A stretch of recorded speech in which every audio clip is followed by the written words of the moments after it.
imposter syndrome is the psychological pattern where we tend to doubt our skills, our talents, our accomplishments.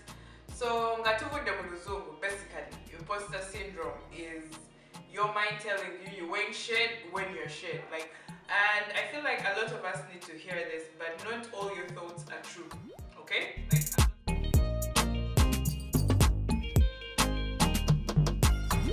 Hi guys, welcome back to the channel. My name is Belinda, also known as Muna Kampala. Hey, and I'm the host of the Can We Talk podcast. I'm excited to be back today with a new video. Today I'm going to be talking about imposter syndrome.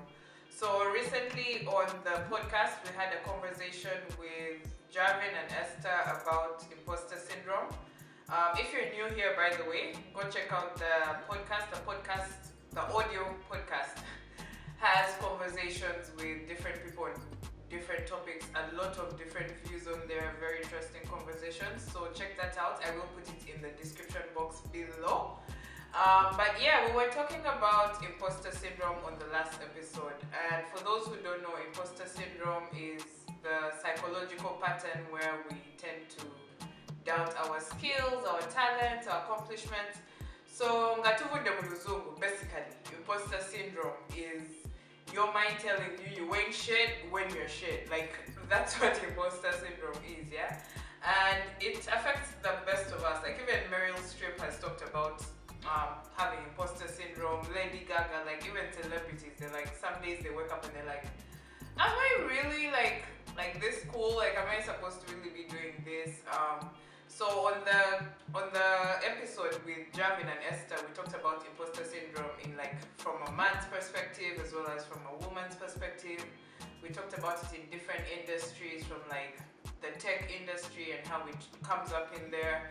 We talked about social media and how it leads to feelings of imposter syndrome. We talked about imposter syndrome even with relationships and marriage, especially coming from back home Uganda, where marriage is seen as an accomplishment as well. So a lot of women, even if we have all these accomplishments, yeah, you're still rah, but am I something? I don't have this one and stuff, the nitpicking. So it was a very interesting conversation.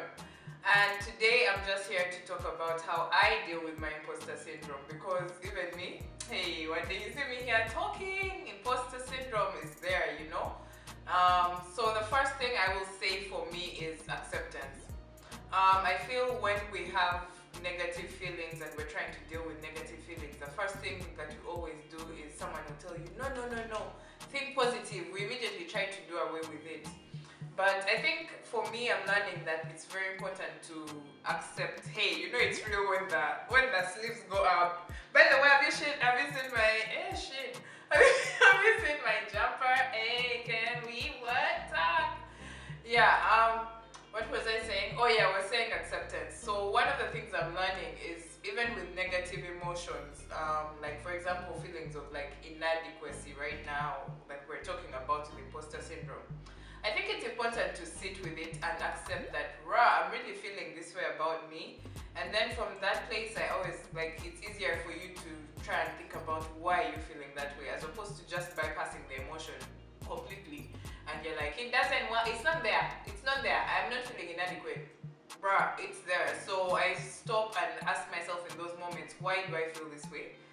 Why do I think I can't do this and stuff like that? Then the second thing I do is affirmations. Cliche, I know. But affirmations work, guys. That's whether you are talking to yourself in the mirror. Some people do mirror affirmations. Some people just say it in their mind, I'm shit. What? Other people write them down. I'm a writer, so I affirm myself. Actually, story time. I remember sometime last year I was taking place. Today Luzungu is not my friend. Sometime last year I was in a competition where we were dealing with these big companies, a huge accounting firm, and I had to present a case to all these important people in management, and I was handpicked to be part of the team. And I remember getting into the room and I was the only black woman there.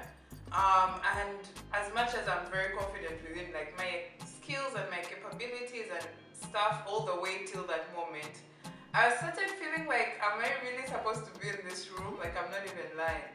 So I took some time, I went to the bathroom, I looked at myself in the mirror, I did the power pause. Shout out if you know the power pause. So anytime you're feeling like, if you're going in for an interview or something, they tell you, psychologists, guys, this is signed and what? Whatever it means. You get what I'm saying?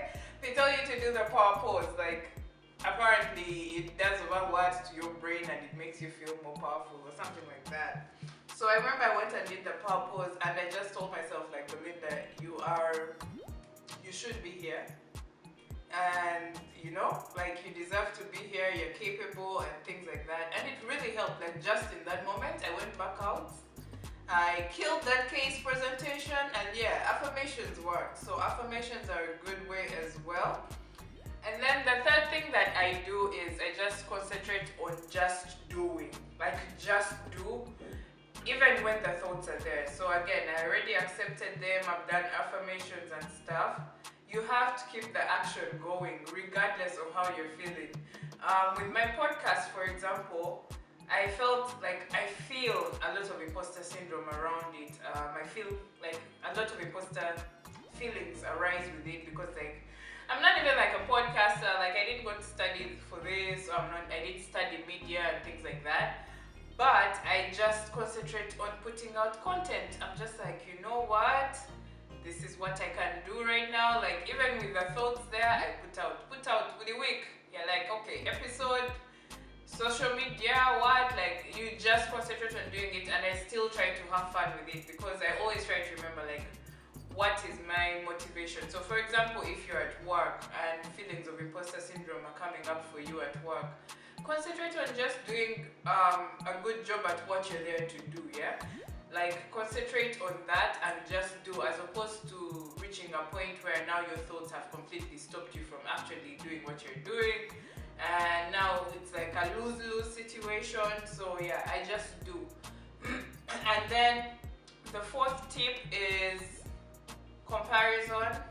Guys, we talked about comparison on the episode, and we're talking about it in terms of social media because, yay, social media is like, hey, you know, if you're not like self-aware or like deep in that self-love, social media can become toxic in terms of, like, you get on, Bambi, you just started work, you're seeing someone else posting how their company has made it to, I don't know, Forbes list or something.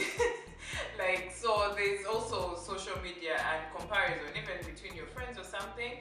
I would say take as many social media breaks as you can, especially when you're in that period where you're like, right, you're doubting yourself, or if the comparison is coming from like real life, like within, because sometimes I know we don't like to talk about it, but even from your friend circles, like, you can look at your friends and be like, rah, this person, for them, everything is working out smooth, you're there struggling, and then you're like, you start to doubt your own self. Take some time, either have a conversation with them. I know one of my friends gave me an amazing tip.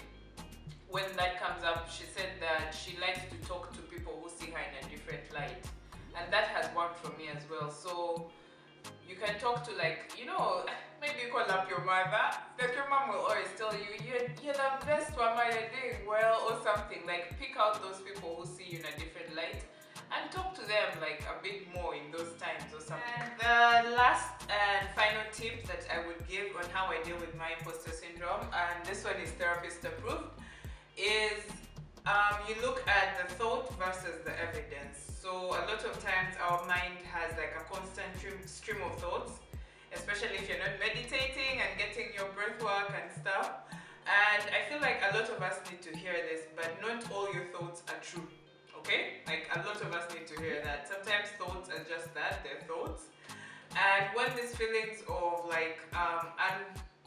of imposter syndrome come up, it's important for you to look at what your thoughts are versus what the evidence is saying. So for example, you've gotten a promotion at work, something you've been praying for and stuff, and now you get there, you get to like your new position, and you feel like, oh my god, like did I overhype myself? Am I not like cut out for this? Am I not as good as I thought and stuff like that?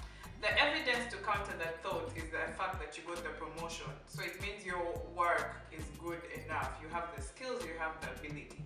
So it always helps to look at thought versus evidence. And that works in every area of your life, guys. Like whether you're, let me say, doubting a person, for example, look at thought versus evidence. It's a little trick that I learned, and it has really been helping in terms of how I view the thoughts that come to my head. So yep, that was it for this episode, for this video, sorry. I'm getting used, man, to not being on the podcast and on the video anyway. Yeah, that was it for this video. I hope you really enjoyed it. Please check out the conversation on imposter syndrome. The link will be put down below. And subscribe to the podcast, subscribe to the YouTube channel. Thank you to everyone who has already subscribed. Let's see if we can make it to 500 subscribers in at least a month. Excited, so please like, share, comment with anyone who you think would love this content. And also check out the website. We have lots of good content coming out on there. Like I said, the written content, it's popping. Check us out on Instagram as well. There are like good tips and things on there as well. And next month is going to be interesting over at Can We Talk. We're going to be exploring the theme gender and society in different ways. We're going to have a conversation on masculinity. We're going to have a conversation on femininity. Is that how they say it? But yeah, we're going to explore gender and a lot of things that our culture and society puts in us in terms of whether you grow up male, female, in between. And yeah, that was it. So that was it for Can We Talk?